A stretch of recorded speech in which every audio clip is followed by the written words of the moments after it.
If you've seen shorts about an Amazing Digital Circus VHS box set, that was me. I thought I'd go through the process of how I designed them for you guys. I started out with a plan of what I wanted it to be. I love when box sets allow you to choose a character to spotlight on the cover, so every tape box would have a character on each side. It made sense to use the door images. I used the actual images on a 2D style version of the 3D doors from the show. I added the 90s version of the BBFC 12 logo, as I imagine this box set released in the 90s, early 2000s. Each spine has a pair of characters correlating to who was on the front and back of each tape. They were taken from the credits animations. The only thing I had to edit was Zubul, who had to be flipped to match the way everyone else was facing. But they're asymmetrical. I had to separate their head to put their face the right way. I added the old captions logo that you see on tapes from the early 90s, early 2000s, and that really helped to sell its authenticity. To make the box set, I bought some shiny red card to add to the Circus aesthetic, and measured a net to form the box set. I folded it accordingly, then superglued it together, although I didn't realise after adding the superglue that superglue melts off the shiny red coating, so I had to try and not touch the red parts with the glue. The parts I did, however, ended up making my hands look like a crime scene for a day or two. I then put the Amazing Digital Circus logo to make it look kind of like the Wallace and Gromit or Futurama logo with the yellow and red. This was a popular logo colour in the 2000s. I added the 12 raters across each side. I got an image of the Wacky Watch to fit a blurb for the show, as well as what episodes were on each tape. The cane and bubble from the credits are added to the side along with the glitch logo and captions logo. The Amazing Digital Circus logo is also on top. Then, so you could see each character at the front, I added a window shaped like the curtains for the circus. Then I made labels for each tape, with a thumbnail from a certain episode on each tape, with the ratings and logo to one side. As part of this series, I also decided to take a go at designing some laserdiscs.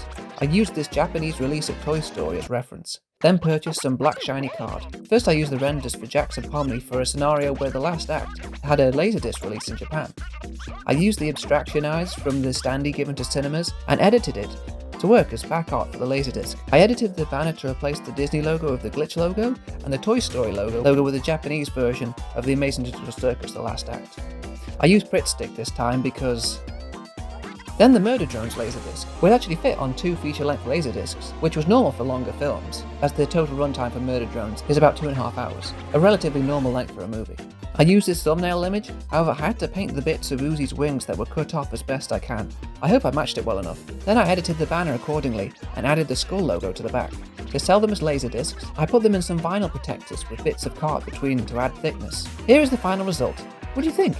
I'm quite happy with how it turned out, apart from the bits the glue melted off on the side. It does help to make it look more aged, as it's supposed to be from 30 years ago. If you haven't seen the shorts I made, they have an ongoing story from short to short.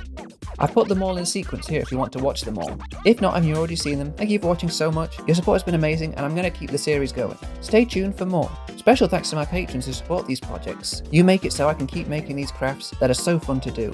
Also, they help me get creative with animating and telling an ongoing narrative. As well as supporting my Patreon, all the design files are available if you want to print your own. Also, I post videos like this early on there.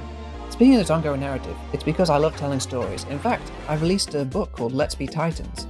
And it's a story about a guy who gets turned into a centaur by the Greek gods and travels across the multiverse to find Olympus and get his life back, with the help of a cowgirl with a metal arm who has her own secrets that are revealed across the story. If that sounds interesting, I'll leave a link in the description. It's fully illustrated and I worked 4 years making it, and also I've been working on the second book alongside these videos, so I hope you look forward to it. Without further ado, here are all the shorts back to back.